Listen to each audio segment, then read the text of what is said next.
Good morning, student. I am Banfal Maurya. Today in class 11th, we discuss the phylum Chordata.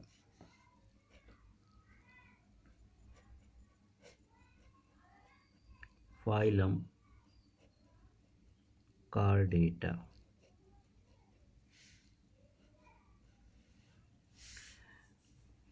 The name Chordata is derived from two words in which first word is chorda, ठीक है ना, और second word is एटा। कार्डा का मतलब rod like structure, rod like structure. एटा means होता है bearing, यानी ऐसे एनिमल्स जिनमें डॉर्सल सरफेस पर रॉड लाइक स्ट्रक्चर पाए जाएं उनको कॉर्डेटा फाइलम के अंतर्गत रखा गया। तो इस फाइलम के कैरेक्टरिस्टिक फीचर क्या होते हैं कि फाइलम कॉर्डेटा ऐसे एनिमल्स होते हैं जिनमें बाइलैटरल सिमेट्री की पाई जाती है। Bilateral, all the chordate animals so bilaterally symmetrical,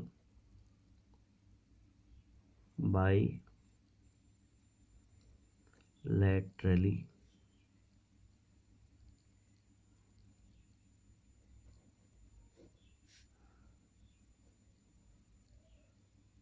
symmetrical animal होते हैं।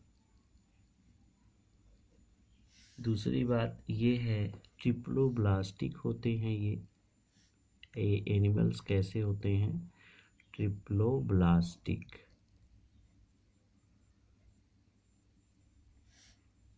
सिलोमेट,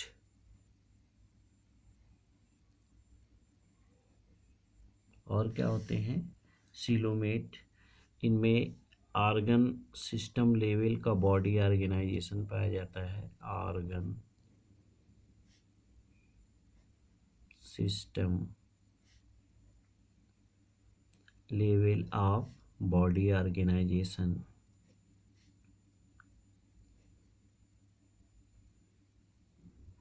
बॉडी ऑर्गेनाइजेशन इनमें मिलता है, ठीक है ना।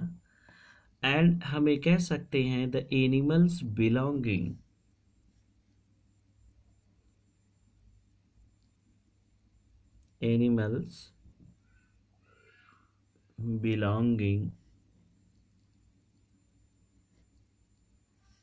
to phylum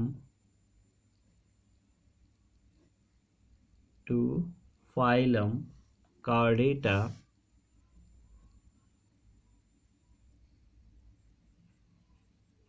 animals belonging to phylum Chordata are fundamentally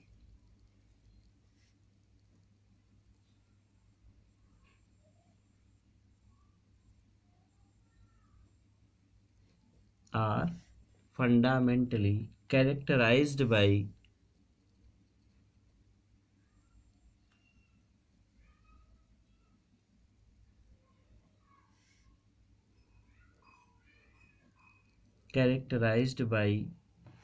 presence of,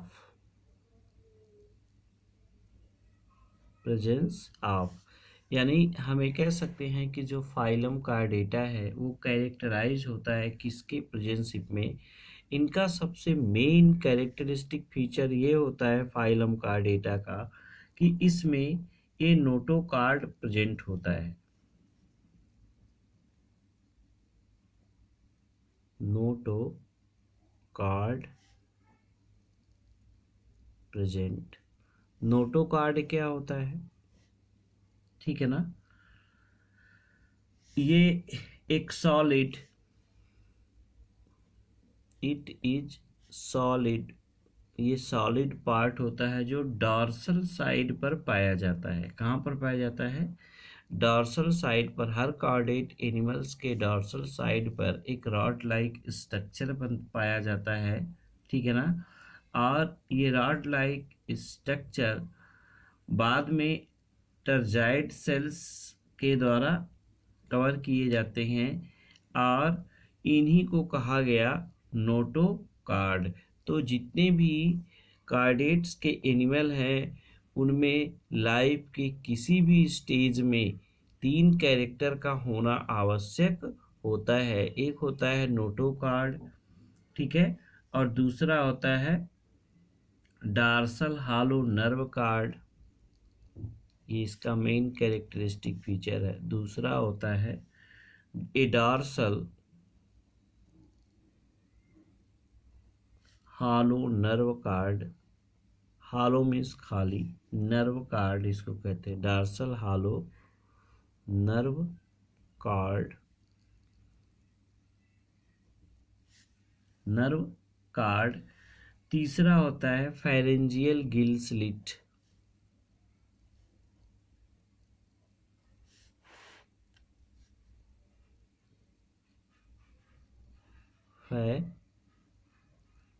pharyngeal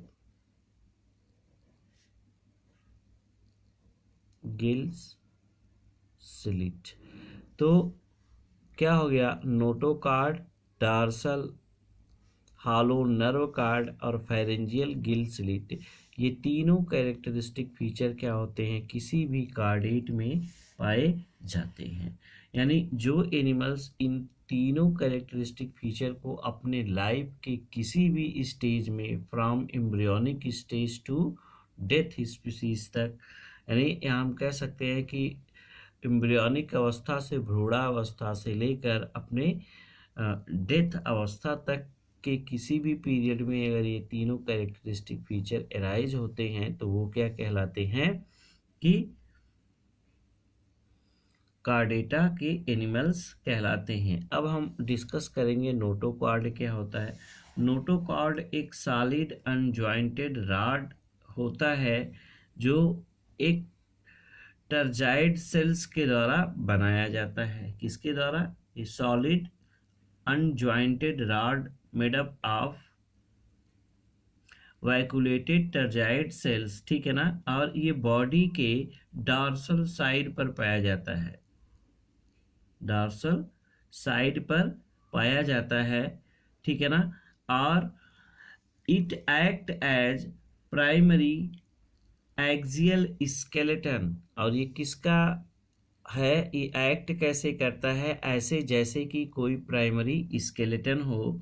तो ये इसको हम कहेंगे नोटोकॉर्ड। फिर इसके बाद जो आपका सेकेंड है जिसको हम कहेंगे डार्सल हालो नर्व कार्ड, ये कार्डेट के बॉडी में हालो सिंगल नॉन गैंग्लियाटिक नर्व कार्ड पाया जाता है जिसको डार्सल हालो डॉर्सल साइड में पाया जाता है ये भी। और जितने भी कार्डेक्ट होते हैं, ठीक है ना, ये इसका जो इंटीरियर पोर्शन होता है वो बाद में चलकर ऊपर की तरफ ब्रॉडर होकर ब्रेन तथा स्पाइनल कार्ड को बनाते हैं। ये dorsal tubular nerve card interior side में कॉम्प्लिकेटेड होकर ब्रेन और स्पाइनल कार्ड को ये क्या करते हैं, बनाते हैं। और ये फेरेंजियल गिल स्लिट जो होती है कि ये पेयर्ड परफोरेटेड होती है, लैटरल वॉल होती है, और ये हमेशा हेल्प करती है रेस्पायरेशन में। तो जितने भी कार्डेट हैं उसके एम्ब्रियोनिक स्टेज में या फिर बर्थ के बाद तक ये गिल स्लिट का फॉर्मेशन होता रहता है। ह्यूमन बीइंग की बात कर लें तो इसमें गिल स्लिट के कैरेक्टर एम्ब्रियोनिक स्टेज में दिखते हैं, लेकिन बाद में चलकर ये लंग्स में कन्वर्ट हो जाते हैं, यानी ये गिल स्लिट समाप्त हो जाती हैं और रेस्पायरेशन के लिए लंग्स का डेवलपमेंट हो जाता है। तो ये जितने भी कैरेक्टर हैं, ठीक है ना, the animals possess post anal tail, ये का और भी कैरेक्टर इसमें होता है जिसको हम कहते हैं post anal tell.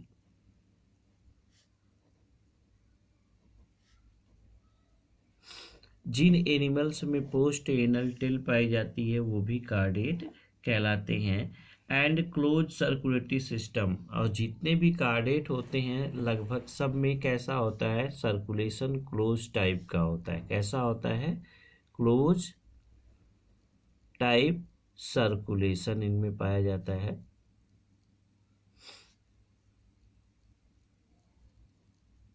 Close type का सर्कुलेशन इनमें पाया जाता है। तो यहाँ पर हम ये फिगर के रूप में देख सकते हैं कि ये एक फिगर है आपका ऐसे।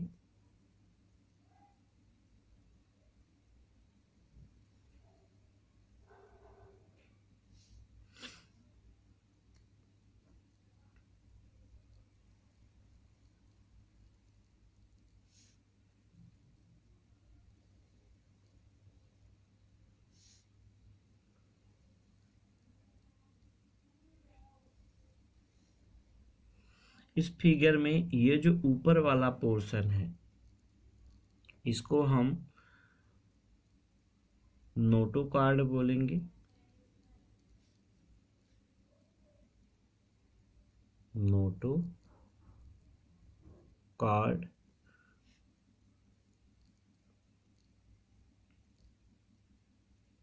इसको नर्व कार्ड। और यहाँ पर एक स्ट्रक्चर बनता है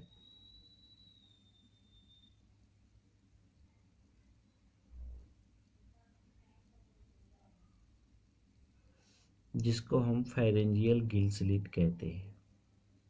ये क्या है, Gill slit, pharyngeal Gill slit.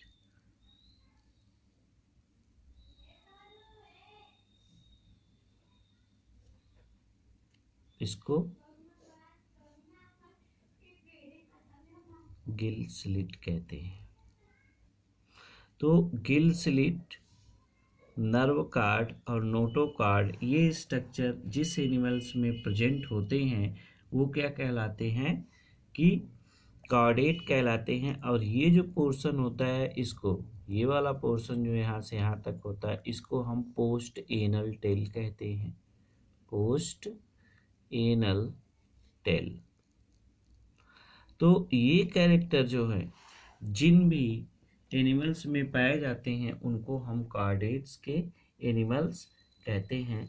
और ये हमेशा nerve card, Noto card animals की डार्सल साइड में होते हैं। और ये डार्सल साइड में ही इनका नर्वस सिस्टम पाया जाता है, पोस्ट एनल टेल पाई जाती है। तो यहाँ पर हम देख सकते हैं कि इनमें क्या डिफरेंसेस होता है फाइलम कार्डेट में और नॉन कार्डेट में।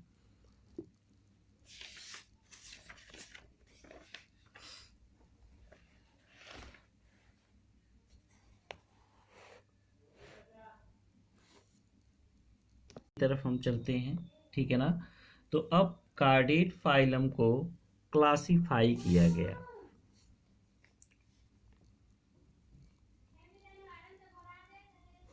क्लासिफिकेशन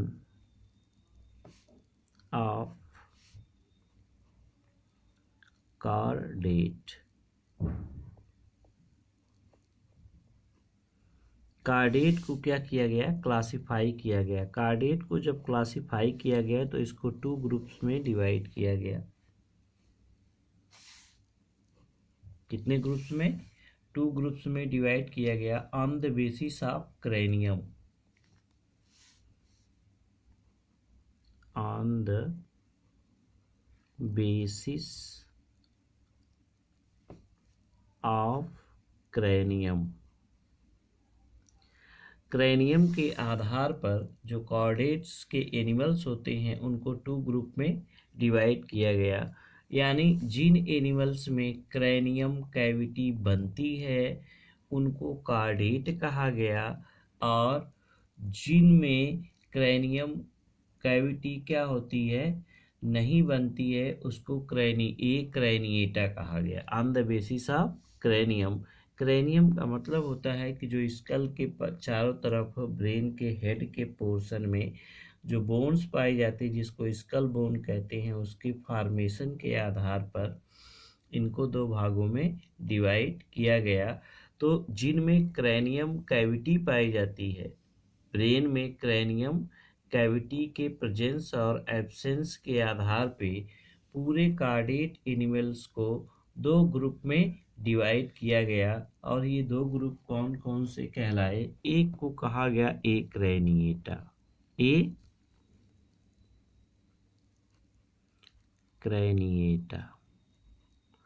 क्रैनिएटा का मतलब क्रैनियम एब्सेंट, क्रैनियम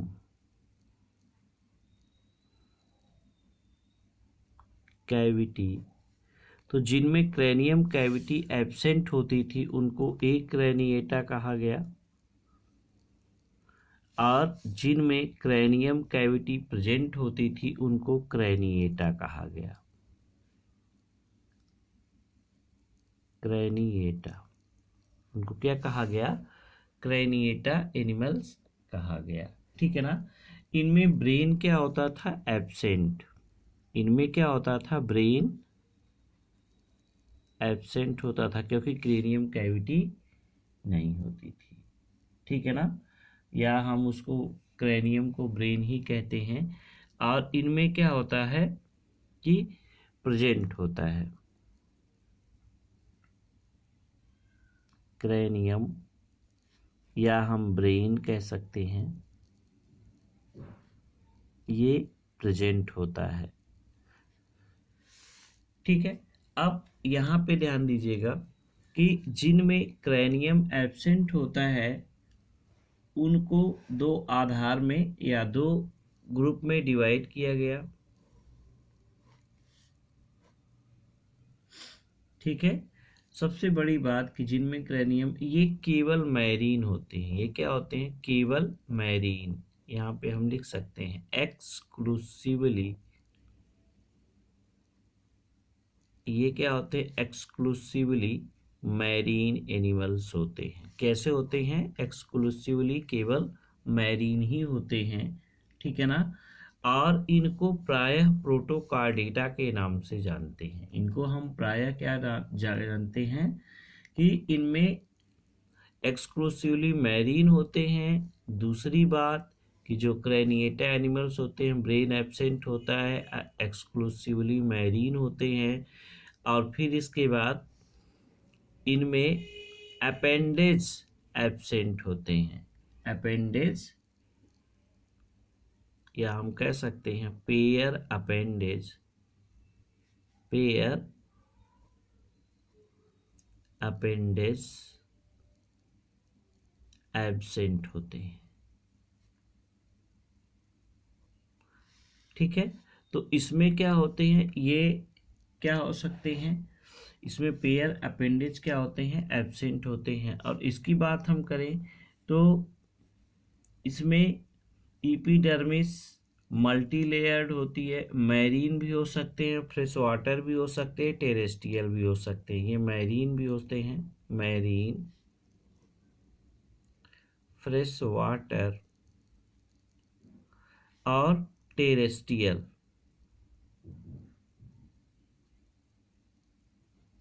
मैरीन भी हो सकते हैं, फ्रेश वाटर भी हो सकते हैं और टेरेस्ट्रियल भी हो सकते हैं। तो अब इनको दो ग्रुप में डिवाइड किया गया on the basis of notochord. ठीक है। एक को कहा गया यूरोकॉर्डेट, यूरोकॉर्डेट,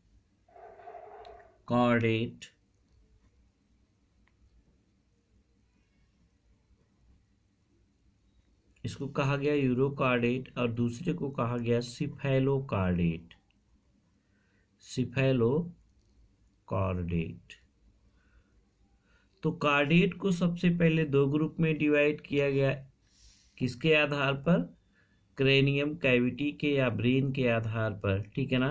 तो जिनमें क्रैनियम कैविटी नहीं पाई जाती है उसको क्रैनिएटा कहा गया, और जिनमें क्रैनियम कैविटी पाई जाती है उसको क्रैनिएटा कहा गया। तो chordata are divided into two group, craniata and craniata. तो क्रैनिएटा में जितने भी एनिमल्स थे वो एक्सक्लूसिवली मैरीन थे, उनमें पेयर अपेंडेज एब्सेंट थे। ठीक है। और इसको प्राय प्रोटोकार्डेट के नाम से जानते हैं। क्या कहते हैं इनको? प्रोटोकार्डेट। इनको प्राय हम प्रोटोकार्डेट के नाम से जानते हैं और इनको हम ट्रू कॉर्डेट के नाम से जानते हैं। इनको हम क्या कहते हैं? True chordate. बात समझ में आई? इनको हम क्या कहते हैं? ट्रू कॉर्डेट कहते हैं। ट्रू कॉर्डेट, इनको हम ट्रू कॉर्डेट कहते हैं। तो ये चीज है। अब ये जो प्रोटोकार्डेट है उनको यूरोकार्डेट और सिफेलोकार्डेट में डिवाइड किया गया। ठीक है, अब आगे हम क्लासिफिकेशन करते हैं। अब इनको जो है, ये जो है, तो अब ये क्या कहलाए? यूरोकार्डेटा, ये कहलाए सिफेलोकार्डेटा, और बाकी जो ये जिनमें क्रेनियम पाई गई, इनको एक अलग नाम दिया गया और इन्हीं को कहा गया वर्टिब्रेटा। वर्टी, इनको क्या कहा गया? वर्टिब्रेटा। इनको वर्टिब्रेटा का नाम दिया गया। बात समझ में आई? तो I hope you understand what is urochordata, what is cephalochordata. तो यूरोकार्डेटा, सिफेलोकार्डेटा और वर्टिब्रेटा के बारे में डिस्कशन नेक्स्ट क्लास में हम करेंगे, और फिर इसके बाद आपका अगला शुरू होगा। ठीक है ना? तब तक के लिए धन्यवाद।